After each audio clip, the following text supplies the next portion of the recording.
Sometimes in ambient music, the best starting point is not a plan at all. It's a mindset. It's showing up with a clear intention, even if you only have a rough feeling of what you want to make and absolutely no idea where the track is going to end up. And that's honestly how a lot of my strongest pieces begin. A small spark, a texture that catches, a chord that feels like it's pointing somewhere, and then the rest of the song reveals itself one decision at a time. So in this video, I want to share that process with you, not as a formula, but as a real-time glimpse into how I listen for direction and let the music lead without forcing it into a box too early. Of course, the fundamentals matter. Sound design, composition, the technical side of producing, all of that is the backbone. And there's a real value in simply watching someone create and hearing why they make the choices that they make while it's happening. I'm calling this one the birth of stars because that's the exact energy that we're chasing, starting from darkness, shaping a few points of light, and slowly letting the whole sky come into focus as the track finds its own gravity. This video is brought to you by the Signs of Life Patreon.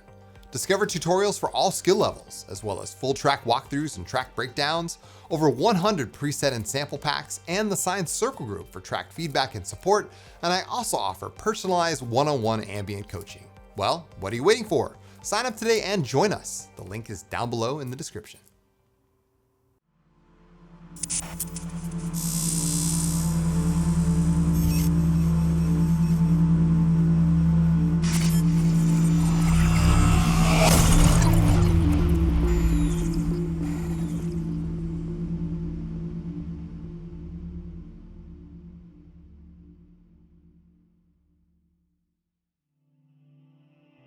When making ambient music, sometimes you really don't have any idea of where you're going. Such is the case with this track, and I just woke up, started creating a patch on my Hydrosynth and went to work. So we're gonna create something today.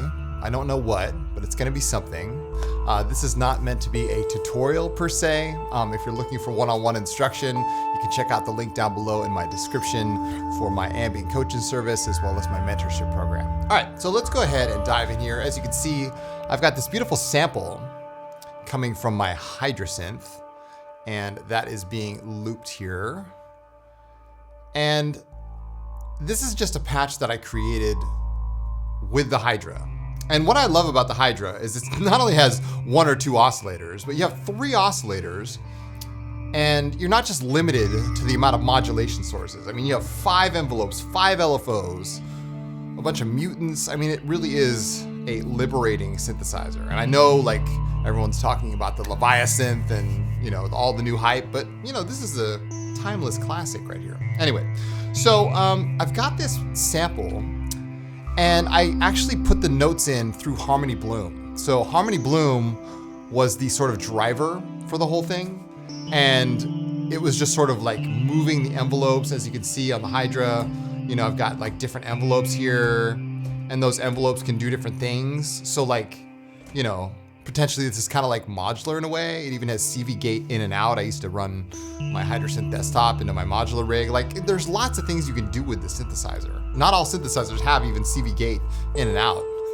So that's pretty cool. Anyway, so I've also got it going through Celestine. And I featured this on the channel a couple months ago. You guys might remember it. It's just a really beautiful granular Max for Live plugin made by iJo Audio. I mean, it's just fantastic for those like kind of glittery, kind of microcosm-ish things that you might need, right? I'll leave the link down below in the description for this as well. Highly underrated plugin. He did an update here to allow the pitch to be, quantized to chromatic. Right now it's just set to an octave up.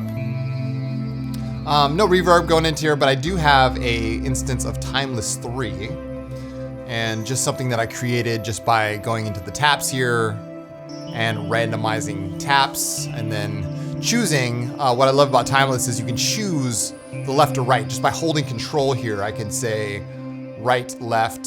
You can really get some wild delay times here and taps.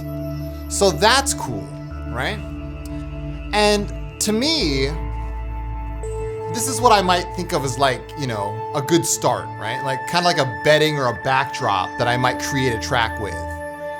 So let's see what we can get into from here. Again, no agenda, not really a tutorial, but hey, here we are. So anyway, all right, let's go ahead and grab a synth here. And I think I'll start with Vital. And, you know, why not? We're gonna adjust our attack here to around 4 seconds, lower the sustain down, up the decay to around the same, add some release, simple sawtooth here. I can add a wavetable of my own. I have tons of wavetables here from all the previous commercial packs I've done, Ancient Technology, Anomaly 1 through 4. Let's just use Anomaly 4, this is a good one. There we go. Anomaly 4, table 25. Some of you may have this wavetable. And let's go ahead and zoom out here. This is the Anomaly 4 skin, by the way. I get asked that a lot. Where did you get that Vital skin? So I think we're playing an A minor here, if I'm not mistaken. So let's go ahead and make sure we're in the right channel here. Ah, yes. Very nice, very nice. All right. So let's get some modulation going here. I'll add maybe 5 voices of unison, lower down the detune to around 9%. And we'll use an LFO here, and we'll set it to sync mode 8/1 and drag it to the cutoff. The filter. Now you can hear we have a little more motion in our wavetable, and as soon as I move this position, we're gonna get a thinner timbre out of it. Very nice. So I always say that ambient music is all about balance. It really is about balance. Like, you want to make sure that if you have some sort of texture or bedding, that you're adding, you know, the right levels here and kind of mixing and matching so things kind of flow in and out.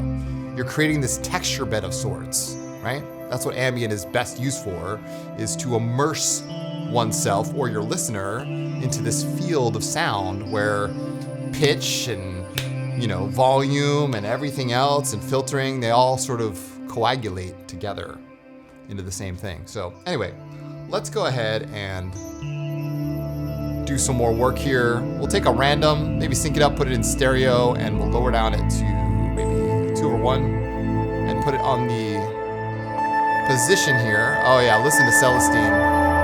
Oh yeah. Gorgeous. Gorgeous. Right? So that's nice. We got this synced up and in stereo. So now you can see our waveform is splitting apart here in stereo. That's cool. We can use a warp mode here, maybe a harmonic stretch. We'll take another random, leave it on quarter notes. Actually, we'll put it down to 1 bar. So we're stretching that wavetable. We could squeeze that wavetable.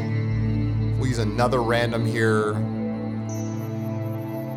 Put that in stereo mode, squeeze the wavetable. Oh yeah.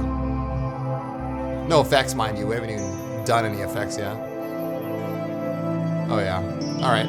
Let's also put another sawtooth here. Make sure that you put it through filter 1 as well. So we have filter 1. Add some voices of unison here, lower down the detune, and now we have a nice solid bass here for our pad. Right?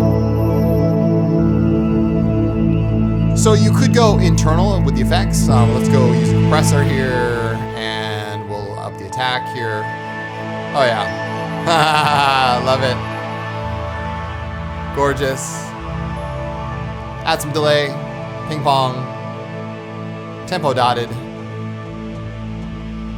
up the mix, and we will call up a reverb. Let's just use my internal reverb. This is my reverb of choice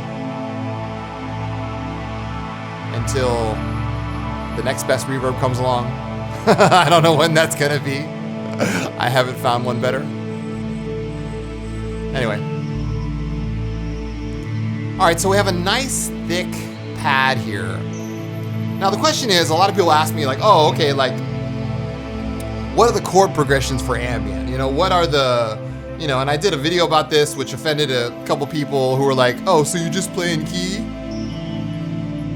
you don't have to do anything. You can do whatever you want. That's the beauty of ambient music.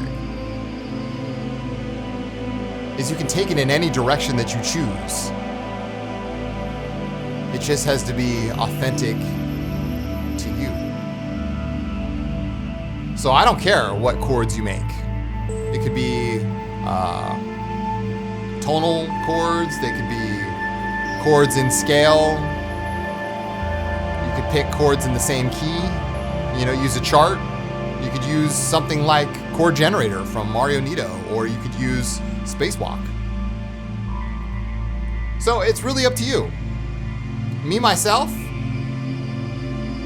I'm freestyle. I just like to play and see what happens and make up stuff as I go along. So anyway,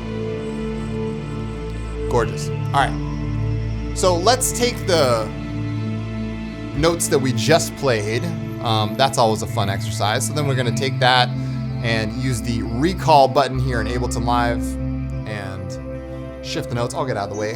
So you can see here that Ableton has recalled the notes that I've played, and they're not really like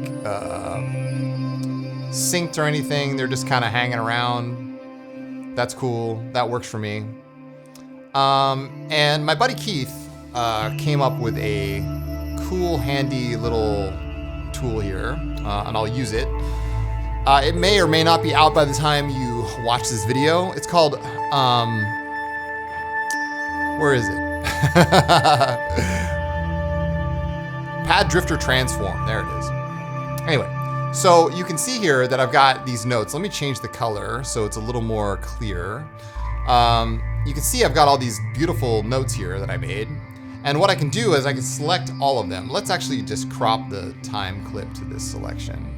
I can select all of these notes, select all the notes, and I can start to shift the notes based on this whole idea of, you know, doing it the Sines way, which is really awesome because then you can add like, you know, some motion to your chords. Like it doesn't have to be exactly how I played it. This is a really cool, you know, this is sort of a collaboration of both of us because he started with one that was, you know, you get both of them. Anyway, so hopefully this is out by the time you see this. If not, I'll leave the link in the description after the fact. So anyway, now I've got my notes shifted around. That's the least that Pad Drifter can do. It's really cool though. All right. So now we're kind of rolling here with our texture-ish, right? Let's go ahead and play this again. Oh yeah. Nice, right? So you can see, like, with the Pad Drifter Transform, notes are kind of shifting around, doing their thing. I love it. Sounds very good. Now, one thing that I would say is the most underrated part of ambient music has to be the bass. Because a lot of people think like, oh, it's just about the thick pads, it's just about the atmosphere. You really got to focus on a bass. And I've done this in countless tutorials, but you know, why not like just hammer that point home? Because if you don't have enough low frequency, it's not going to balance out all the mid and the high frequencies that you do have. So, you know, it's important. All right. Now, let's go ahead and rename this track. Let's tidy up our track here. This is Hydra Pad. I'll call this one Vital Pad 2. All right. Oh yeah, that's just nice. I love it. I love it. So now let's add a bass. I'll grab the High and Mighty Hive 2 for this job. You know, a lot of people say, why do you use Hive? Why don't you use Serum 2? Why don't you use Pigments? I have Pigments, I don't have Hive. Well, I told you this wasn't a tutorial. Anyway, the techniques is what matters, not the synthesizer, okay? So lower down your cutoff, leave your amp envelope where it is, low attack, decay doesn't matter, sustain all the way up, all right? We'll add some voices of unison here. Let's add 5 voices of unison up the D tune. And now I can just play a nice low A note. What I'm gonna do is make sure that, yeah, actually it's good to go here. Let's just go ahead and play this. Oh yeah.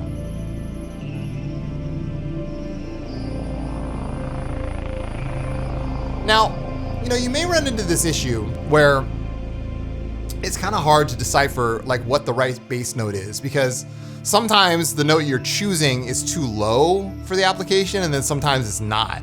So Hive comes in default at -12, but you know, here's a good spot.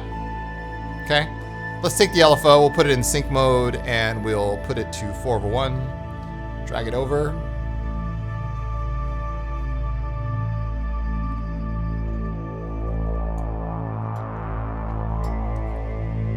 Nice. Okay, so now we have a nice bass tone in there. Let's put our span up on the screen so you guys can see it. This is crucial, I believe, to understanding the fundamental basis of what frequency is and why it's important to practice good habits, you know, right? Of like, you know, making sure that your bass isn't phasing, which it is now, which we can fix, right? Making sure that you have enough high frequency. You can see that Celestine is like giving us those beautiful kind of sparkles. Same with the Hydrosynth. Like it's all there for us. So I often equate the frequency spectrum to the canvas. What are you painting? What are you, you know, offering up here? And how much of what you have is already on the white, you know? So let's go ahead and adjust that. You can see that phasing down here in the correlation meter. That's pretty bad. And I know that's coming from Hive. So all I'm gonna do is open up Hive and make sure that my stereo width is turned down. Crucial here for bass. So now you can see it's probably half gone away, maybe not all the way. I'll go into the mid-side preset on the factory ROM, and you can see that sort of took care of it, right? Yeah, unison on bass is beautiful, but when you introduce stereo width, then that's when you run into problems, especially on the lower end. So that's cool, we got that, nice. I'm just gonna leave this here for a placeholder, okay? I might come back to this later, all right? Nice, okay, so let's go. Add this note, it is very long, so I will add a, say, 8-bar MIDI clip and just punch it in, okay? There we go. You can add a little touch of reverb, that's always nice for an ambient bass. You know, just something to kind of give it vibe, right? And we'll rename this bass, BA, cool. So again, like where are we going with this? What's the thing? One of the key hallmark fundamentals that I always talk about in shorts and reels and all kinds of stuff is telling a story. You know, in our Sine Circle track feedback group, we talk about this a lot. What is the story of your track? What world are you creating? And that's a huge point because not everybody knows how to create a story with things that don't have words, right? And when you're just creating, you know, sound collages, if you will, what is the story, you know? You might have to figure that out for yourself.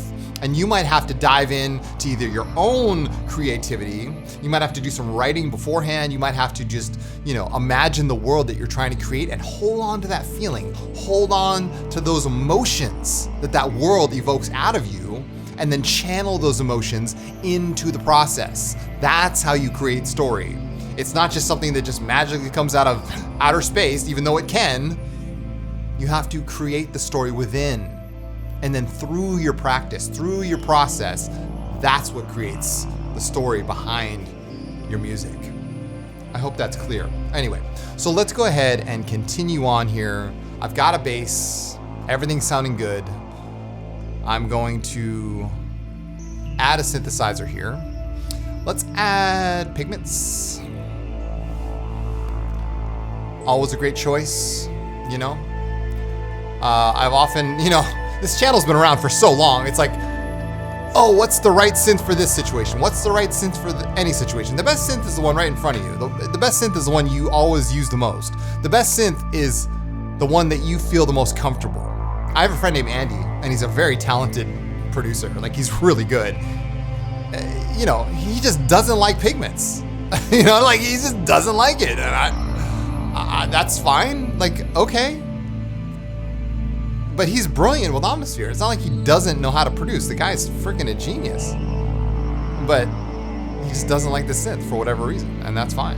You know, me myself, I love it.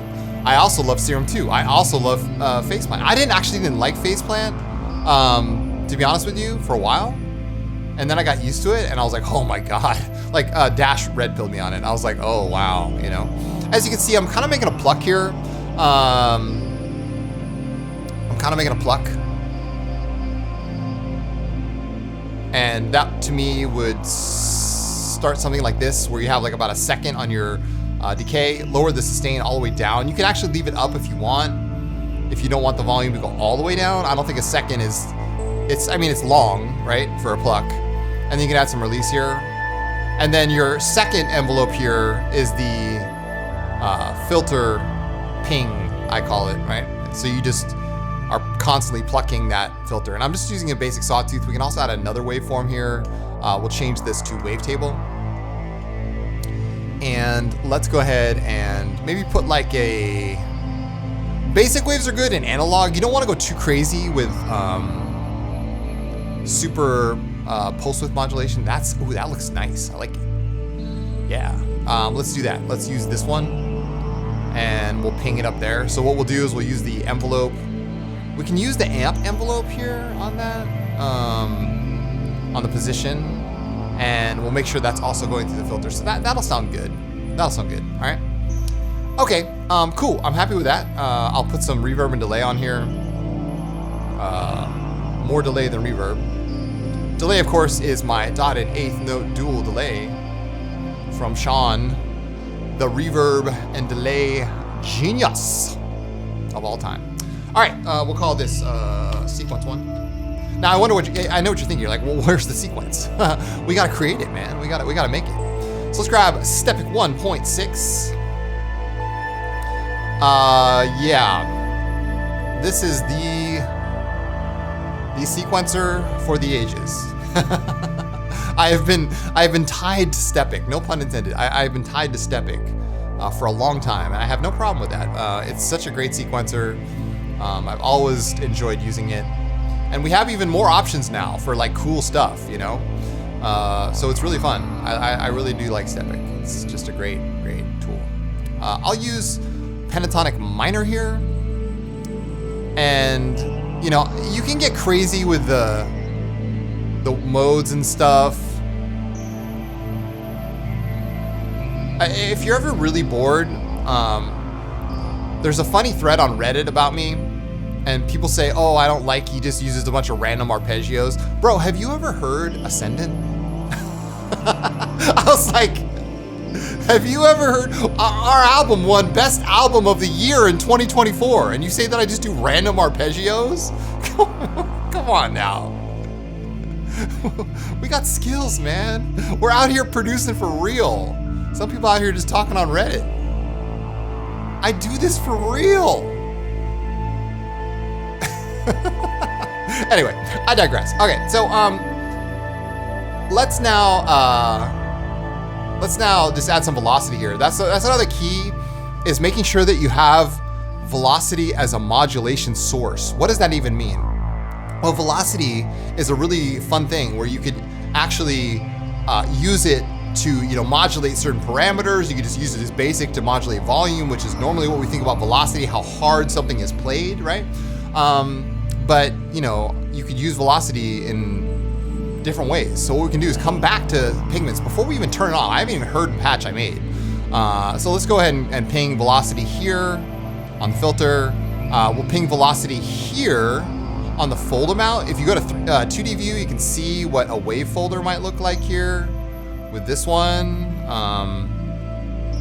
Let's see if that even works. Let's go velocity on the folder mount. And yeah, all right. And maybe the FM too, I don't know. Let's just, before we get too deep into it, let's just see what this sounds like. All right, here we go. Oh yeah. Take that, Reddit.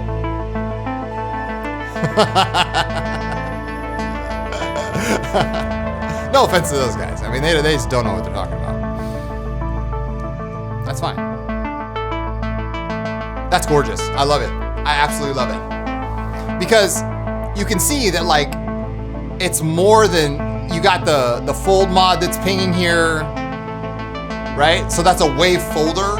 Again, wave folding, I talked about this on Patreon. Wave folding is the wave folding back in on itself, whereas traditional distortion is like actually overdriving the signal and adding more harmonics. Wave folding, which is really cool, you can go back in on itself. I use this a lot in modular.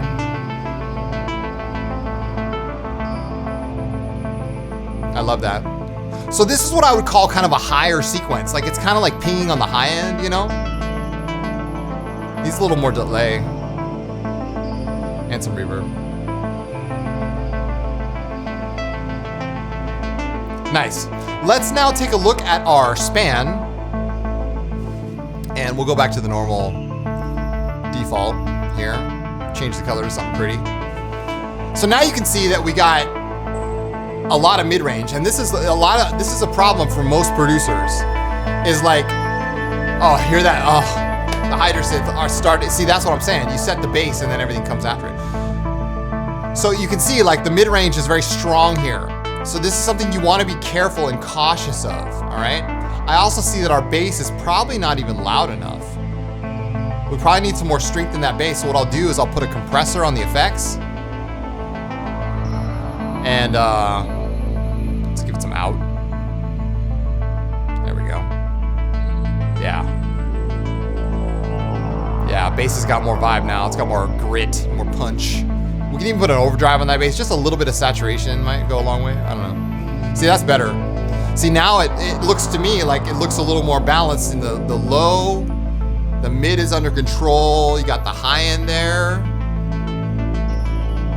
I like it. I like it. I like it. All right. And that's only 4 tracks, right? That's just 4 tracks. Simply put, like, okay, cool. And a lot of people, you know, they ask me too, they go, oh, you know, I can get this far. I follow your videos, I can get this far, man. But how do I actually make a track? Like I said, you know, it's up to your imagination, your creativity. How are you fading things in and out? How are you, you know, weaving stuff around? How are you taking risks in your own music? How are you going the extra mile? One of my biggest problems when I first started out in 2012 was I didn't know how to go from just simple idea to like full track. And I was like, I would start and I'd get this far and I'd be like, oh, this isn't going anywhere. I'm gonna start again. And I'd start over again. And I start over again. And I just go through this loop. And then finally, as I was approaching my first record, my first album, which you guys can still listen to, it's called Language of the Ancients. It's a great album. Some people say it's my best. I started saying to myself, I'm gonna finish this track. I'm not going to stop until I finish this track. And I just forced myself to sit there and just do it. Making sure that you have enough parts, enough, you know, things coming in and out, an intro, a section where it starts building, you know, things come in and then they, you know, crescendo and then they fall down and you go into the void if you want to. Like, you have to, like I said earlier, the story comes from inside. And so if you have the necessary music and the story inside of you, then that will come out through your process. You start getting mental nudges. Oh, maybe I should do this. Maybe I should do that. That's how it works, okay? It's not just something you can solve in the DAW. Sometimes you have to do internal work first, and then you make the right decisions in the DAW. A lot of people get that whole process flipped around. They think, I'm just gonna do it. I'm just gonna follow Signs' videos and I'm gonna do it.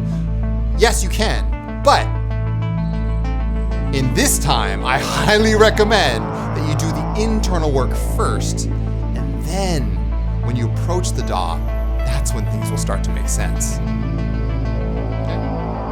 I hope that makes sense. I'm just trying to help, all right? So let's go ahead and let's actually use a preset here. It's not cheating if you use your own preset, right? You know, here's another point. A lot of people say, okay, well, you know, when do I, you know, I this is especially for beginners. Let me just talk to the camera here. A lot of people say, okay, I'm trying to make music, but I get caught up in trying to follow your tutorials designing sounds versus actually making the music itself. My advice to you is to set aside time. If you want to work on sound design, just work on sound design. Just make presets. Sit down for an evening, maybe you have like 2 or 3 done. And then you come back the next day, you're like, oh, at least I got a pad and a bass and a pluck done, right? That's how you start. And then you'll start to sit down for longer periods of time and be like, I made 5 pads tonight. I made 10 bass sounds, and they're all different. Because then the next time you go to make music, you'll be like, oh, okay, now I have this palette that I can work from, right? That's just an idea for you. So if you really want to start from scratch like I do on every single patch, it starts with the focused practice of working on your sound design, and then you approach, okay, how can I use these presets in practice? They don't all have to be commercial presets like I make, but they can be your own. And then when you make your music, you have that badge of honor. It says, I did that. That's me. That's my sound. I started with just sawtooth, sine, triangle, and square waves. The best waveforms, by the way. The best waveforms are the big 4. Anyway, Chromatic 4, the latest sound set for pigments that I made. Let's just use leveling frequency here. I'll come to the effects and I will turn off effects B, which is the delay, reverb, and shimmer, and I will use my own. Okay. Let's see what we got here. This is guaranteed to be good.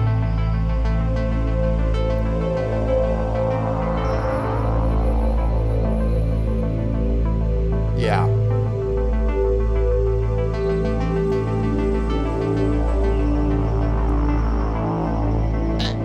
The reason why I know is because I made the preset, right? A lot of you have this preset, right? It's a lead, okay? The attack is set at 2.66 seconds, so it comes in kind of fast. It's a polyphonic lead. It's got 4 macros: timbre, space, darken, and artifacts. Right? That's very spacey. Oh yeah. So you can play with the macros. You can map those macros, maybe your MIDI controller or something, your push if you have one, right? That's something you can do. All right. Okay, cool. Let's see if Ableton recalled that. Oh yeah, it did. All right, great. Let me get out of the way. You can see here.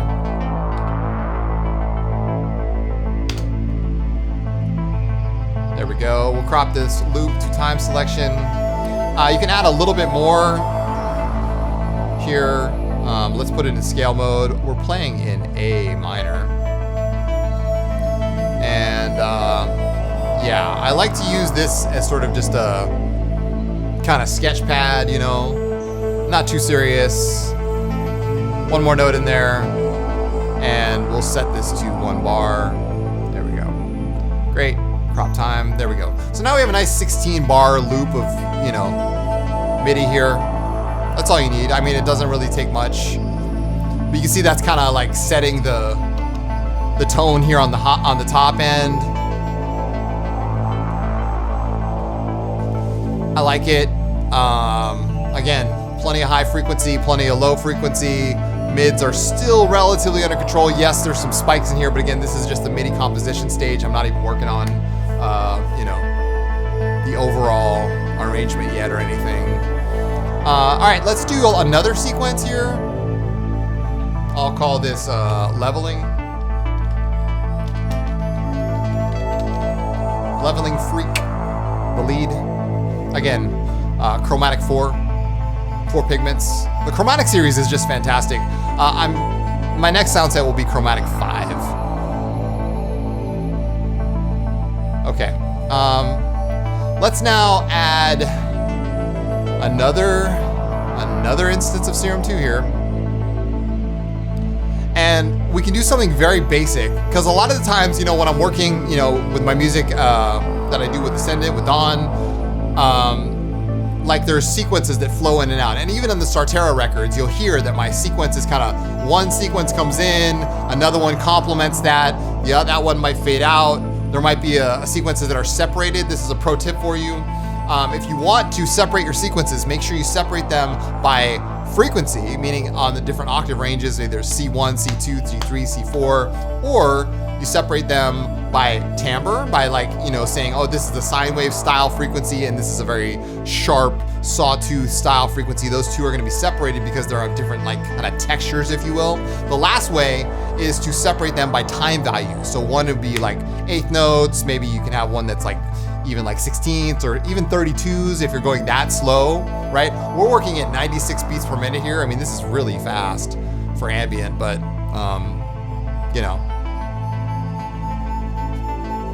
it's up to you, right?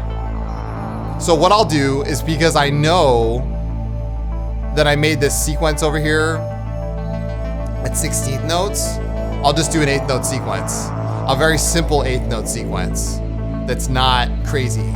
All right. Meaning, I say not crazy, but like I say that to say, just not too many notes, right? Just very simple, something like you might do on a modular rig or something, So I'll just do a basic low pass 24 here, low pass 24, and yeah, that's it. That's it. Just like that's it. Like it doesn't have to be that. It's just a filtered sawtooth. Very simple. Very simple. Gosh, that sounds good. That's great. All right. Before I put Stepic on there, I always like to turn it off. And we'll go down to 8th notes, lower down the steps, and we'll go natural minor. And now we'll put it down to A3. I can almost like hear Stepic in my head. I almost like I've used it for so long.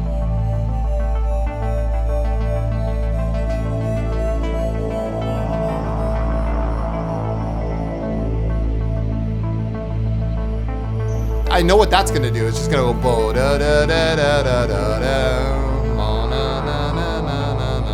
That's what that's gonna do, right? You can kind of catch the vibe and catch the patterns, Let's just see what this sounds like. Make sure we got everything here. Did I tie everything together? Yep, I did. I could use velocity on the filter. We'll come back to that in a minute. Let's lower down the level here. Right? Let's go down an octave.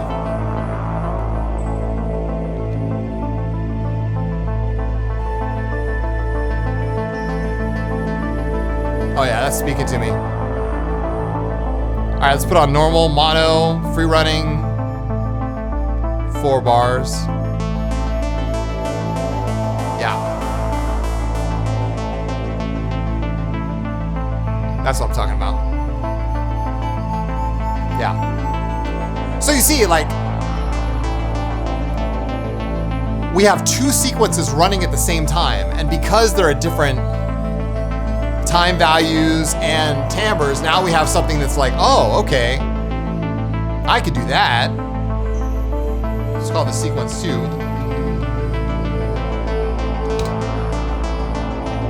All right, great. So like I said, at this point, I would say to myself, okay, like, this is sounding good, like, I'm not gonna lie. Nice little sine wave there. This would be a Synphaera track. This would be like, okay, like if I open this up and I heard it, I'd be like, yeah, that's what I'm talking about, right? Like, this is a good start. So I think that's what I'll do, is I will save this in the Synphaera folder and be like, yo, this is the next record we're doing, right? But for you, I just want to make it clear, like, this is a whole new start for you too. Like, this year, this process, your music, AI knocking on our door, saying it can do better than us. What are we all doing here, right? We're expressing ourselves through this music, and through that process and through that practice, we're making our dreams come alive. That's why this channel is here. That's why it's existed. That's why it's always been here. And that's why I started in the first place in 2021, was because I was like, this is what I do naturally. Let's just help people get there as well. So that's why you're here, because you want to do this too. So I encourage you to try new things. Focus on the process and your practice of sound design and composition. You know, just getting your skills in the DAW, right? Because every single time you try this, you're gonna get better at it. And even if you think you were like, you know, you're falling off the wagon or whatever, just get back on. There's never been a better time to actualize those dreams that you always have of being the artist you've always dreamed of. Never a better time. I say this from personal experience. I say this from watching other people, especially in my community. Now's the time. So what are you gonna do? That's my question. Anyway, thank you guys so much for watching this video. I truly appreciate it. I really feel like it's possible for anybody. And like I said in the beginning of this video, if you want more help, I'm here for you. I offer one-on-one coaching. I have a wonderful mentorship program, and even if you're just starting out, you can still take the mentorship program. I want to make that clear. It's not just for, you know, producers who are looking to start a career. What does that word even mean anymore? Let's just make it happen. Link is down below in the description for all of those services, as well as some of the stuff that I used here today. But yeah, this is the start of a whole new era here on this channel. So I'll be back again soon with more videos just like this one. So in the meantime, take good care, you guys. And as always, keep your heads in the clouds and your feet planted firmly on the ground. I am Chris from Signs of Life. And I'll see you guys in the next video.